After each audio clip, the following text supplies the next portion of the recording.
What about the Quran? Well, this is the same problem that we found with traditions. Yeah. We talked about the man, we want to talk about the book. You've got to do that. If you're going to talk about the man, you've got to go to the book. And the difficulty with the book itself was best put together by a guy named Dr. Shadi Nasser. We have one Quran. No, you don't have one Quran. You have 30 official Qurans. Not one of them come from the time that Muhammad lived. Notice none of these even introduced. The first one that's even written down is a whole 100 years after the fact. That's 736. They go all the way up until 905. From 736 up to 905, that is up until the 10th century, from the 8th century, hundreds of years later, and hundreds of miles away.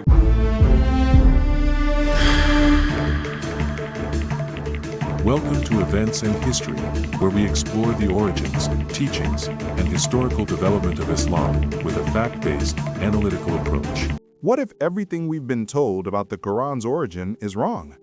What if the Quran was never revealed to Muhammad at all? In this explosive episode, Al-Fadi and Dr. J. Smith uncover evidence that challenges one of Islam's most sacred beliefs, that Muhammad received the Quran directly from Allah through the angel Gabriel. Drawing from early manuscripts, historical records, and linguistic analysis, they reveal a startling alternative, that the Quran may have been compiled long after Muhammad's death, pieced together from earlier Christian and Jewish liturgical texts.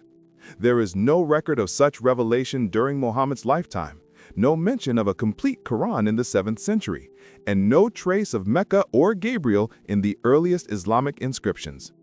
The earliest evidence points not to Mecca or Medina, but to regions steeped in Syriac Christianity, where the message of the Praised One, a title for Christ, was already known. Could it be that the Quran's true origins lie not in revelation, but in redaction? This episode asks the question Islam's history cannot afford to ignore. Let's watch the video. A historical, if you wish, criticism of the notion that Muhammad, the Prophet of Islam, as we know him, existed in a place where the sources of Islam tell us, at the time when the sources of Islam indicated, and also went to the places that the sources of Islam have taught us. However, many new evidence, discoveries, and even ones from the past are starting to point to a very peculiar set of locations, geographical locations that is, and also historical contradictions. In fact, last time I thought Dr. J did an excellent job in pointing out the geographical tension between what we're finding today in connection to possibly, let's call him the real Muhammad, versus the traditional Muhammad. Vast distances between locations where his biography was established, his hadith began to get compiled, and many other things as well. But on top of this, what I wanted to focus on today, along with Dr. J, is the issue also of the origin of the Quran. With that in mind, Dr. J, what about the Quran? Well, this is the same problem that we found with traditions. Yeah. We talked about the man, we want to talk about the book. You've got to do that. If you're going to talk about the man, you've got to go to the book. And the difficulty with the book itself was best put together by a guy named Dr. Shadi Nasser.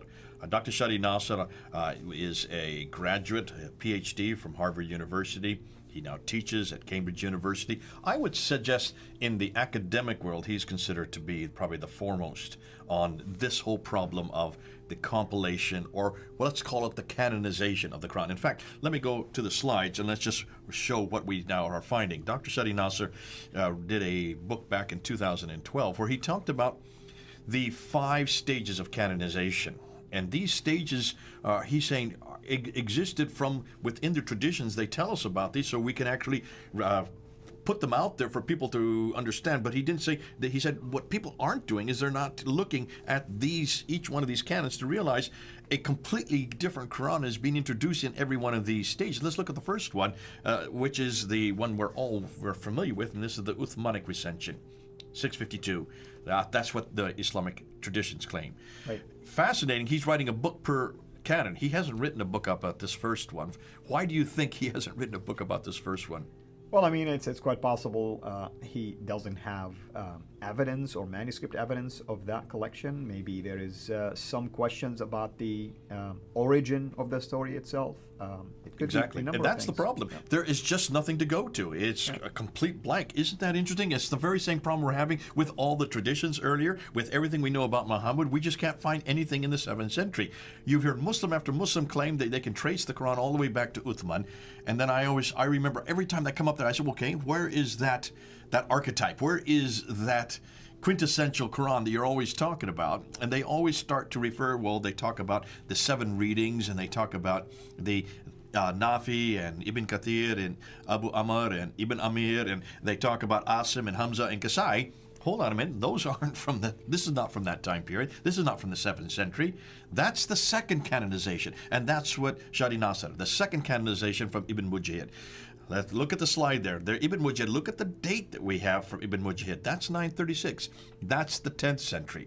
10th century is 300 years after Muhammad. Right. And he's introducing these 7 readings. They're called readings. Right. Fascinating. Look at the earliest. I've got it right here. This is the earliest one, this one right here. These are 4 of the 30 that exist, but this one here is by Ibn Amir. And this is the earliest of all of the Qira'at, the 7 readings, and we'll have more that come afterwards. Look at his date, 736. Right, and I want to emphasize 2 things. Ibn Mujahid supposedly canonized these different readings when?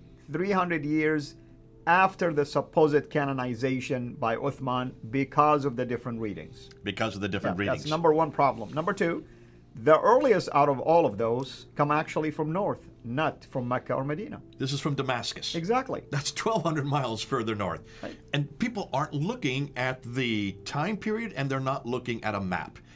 We did that with the traditions. We looked at a map and we looked at a timeline. Correct. 736, Muhammad died in 632. This is 100 years later that this is introduced, and this is the earliest. Of the 7 that were chosen by Ibn Mujahid in 936, they start from 736 and go all the way up to 805. 805 is the 9th century. So these are 8th and 9th century readings. But this is not all. Because then you have another guy. Let's go up to the slide again, and let's go to the 3rd canon. And this is where he's introducing this other 3rd canon. Now, how would you pronounce his name? Shatibi. Shatibi. Let's make sure you get it correct. Otherwise, I'll desecrate it with my American English, my American Arabic. So Al-Shatibi, he then takes and realizes that there were so many Qurans that were being introduced. According to Dr. Shadi Nasr, he says that there could be now he doesn't use the number. I'm looking and just from all the inferences, there could be as many as 700 of these. 700 of these different, what we know as riwayats. These are different readings, different Qur'ans. Really, they're all different. And the word riwayah is peculiar, by the way, from an Arabic standpoint. It's almost like your storytelling. And that's exactly what they are. Exactly. So here he takes every one of these 7 readings that Ibn Mujahid had introduced in the 10th century, 936. He introduces, look at his date, 1194, that's the late 12th century. Late 12th century, he introduces 2 for each one of the readers. That now you have 14. So the chain now, he's establishing the chain of narration. Chain of narration, the transmitters, the riwayat. We're now up to 21. You think that would be too many, right? No, there's still more. Because I thought it's 1, right? That's right. There's supposed to be only 1. Isn't that what Uthman did at the very beginning? Only had 1, and he burned all the others? That's right. Let's go and see what Shadi Nasr does. Shadi Nasr, there's a 4th canon, and here's the 4th canon, Al-Jazari, or Jazari, however you want to pronounce it. Jazari, yeah. And Jazari, he then introduces 3 more readings of the readers. Each of those has 2 transmitters, the riots, and these are now 6, so 3 plus 6 equals 9. Add to the 7 plus 14, we have 21. That makes now 30 readings. But look at his date, 1429, that is the 15th century. And notice what he did. He added 3 more canonized readings. How in the world did he know about these canonized readings that even Ibn Mujahid did not include? Or that Al-Shatibi didn't even include. But you're talking about 3 of the ones that were above the 7. That's and remember, Yasser Qadi always said this over and over. These are the creme de la creme. These are the best of the best. These 10. These 10. And he's referring to Nafi, Ibn Kathir, Abu Amr, Ibn Amir, Asim, Hamza al-Kasai, Abu Jafar, Yaqub, and Khalaf. Those are the 10 right there. I've just given you them. What's missing in that list? Well, missing? Hafs, Hafs the is one missing. that everybody uses. Everyone uses today is this guy. Where is this guy in that list? Well, if this is the creme de la creme, the top, the best of the best, the 10 readers, he is not there. Interestingly, when did he come in? Well, actually, he was introduced by our good friend Al-Shatibi. He was the one. It was not introduced till the 12th century. He is from 796, but he is introduced in 1194. Officially acknowledged. Acknowledged. By them. Then that's fascinating. Right. Let me ask you this. Whenever you are looking at manuscripts or anything that has come out of the desert or they found in a museum or whenever they find a new manuscript, what is the first thing you do with a biblical manuscript to see if it's authoritative or not? Well, obviously, they do a lot of things. They want to look at the dating. They want to make sure it compares to what we have today. That's important. Well, how do you do that? Well, you look Compares. at earlier manuscripts. Well, you open it up, right? Exactly. You would open and up. you compare. In and fact, you you're do correct. a textual criticism. This is called textual criticism. So what you would do, you would take this manuscript. Now, this is Ibn Amir's, and you would open it up and you would read the text, right? That's what we do with the biblical manuscript. Yeah, and show, please, the reason behind these color codes. I want people to see there are differences. It's telling you. It's telling this you. is It's read giving you where the different than differences- the Hafs one. Okay, but that's something we found today. Right. When this was first introduced, did they do that? No, because if Hafs was original, they could have discovered that. Okay, so that is looking back to a standard. That's So right. this is a modern reference point. That means there has to be a standard, which means they at least opened up the book and read the words. Except they did it a couple of hundred years later. A couple of hundred years later, when they started with this guy Ibn Amir or Nafi or Ibn Kathir or Abu Amr, did they open up one book and read it?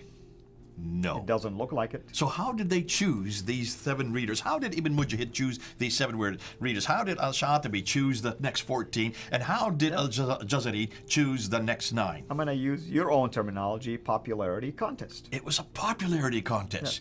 They didn't do any textual criticism. They didn't look at anything to see whether or not it fit to that which came earlier, which is what you would think would happen. That's what proper textual criticism is. They didn't do anything like that. They basically looked to see how many students they had, how many people came after them. Basically, whoever had the longest number of chains of students, they were chosen.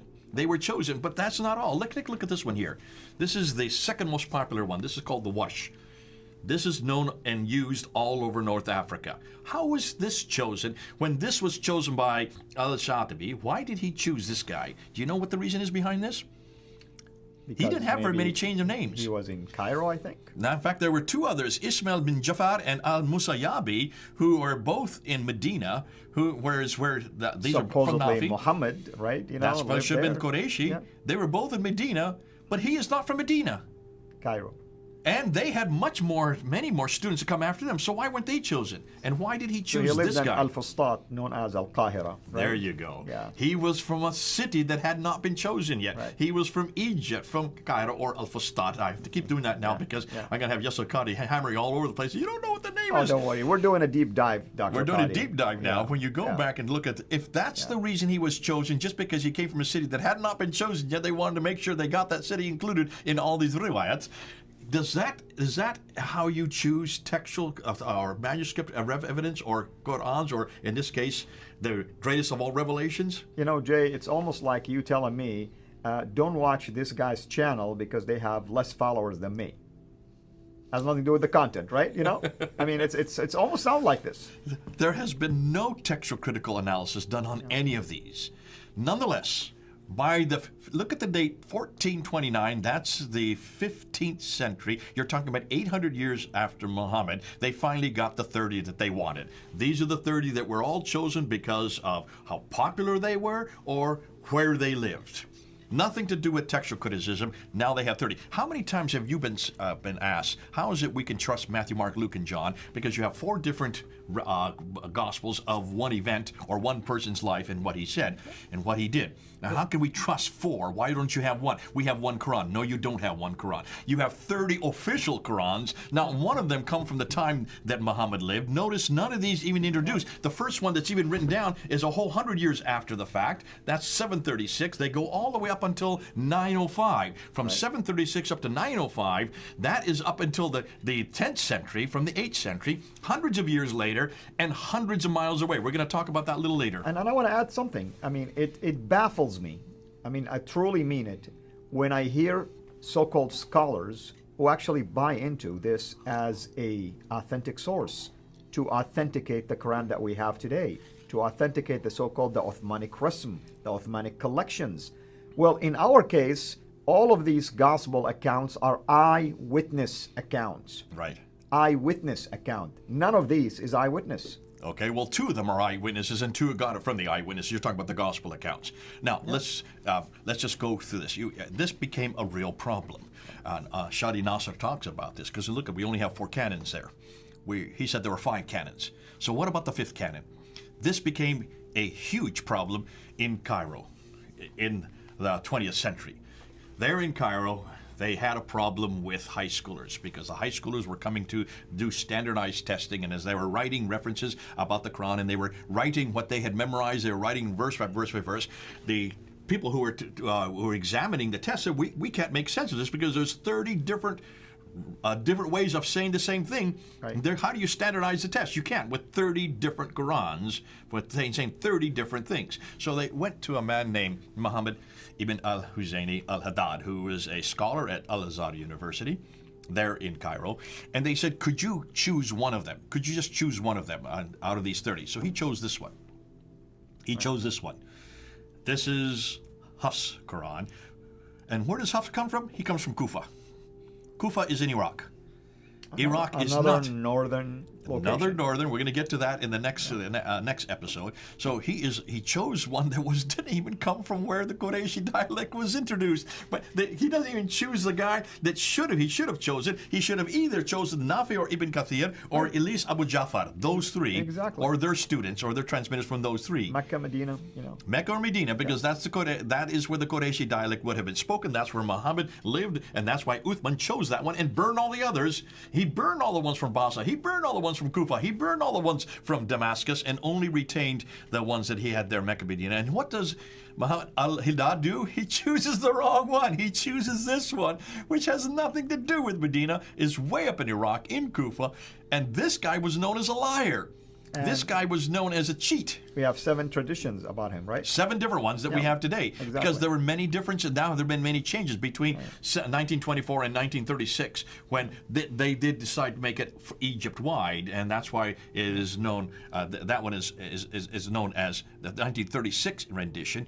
There were many changes. They had to make many changes, and that's why we have at least Hatun has been able to collect 7 of them. Now, that is the 5th canon. That is the 5th canon. Bringing it back down to 1. What did they do with all the other 29?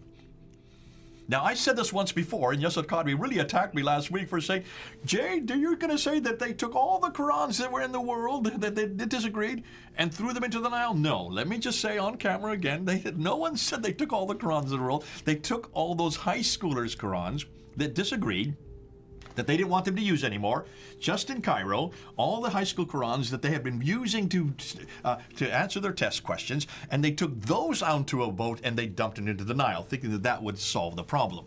And as I said in the year and a half ago when I made that video that Yasser Qadri tried to attack, isn't it interesting that they thought they could get rid of it by doing that? That's not how you get rid of Qurans. You don't burn them, you don't sink them, you don't secrete them or decrete them. You don't sit there and erase them or try to impose letters into them like Dan Brubaker is finding. That's not going to change it, folks. That's not going to do enough. And you don't delete it off the internet like Yasser Qadri does. And what I want to say, also, you can do what Uthman did, because regardless of whether Uthman burned all of them, some of them, he didn't delete them, he did not eradicate them. We still have variant readings that lasted all the way until the time of 1925. Okay, let's talk about it in the next 1924, episode, because the next episode we're going to move into that.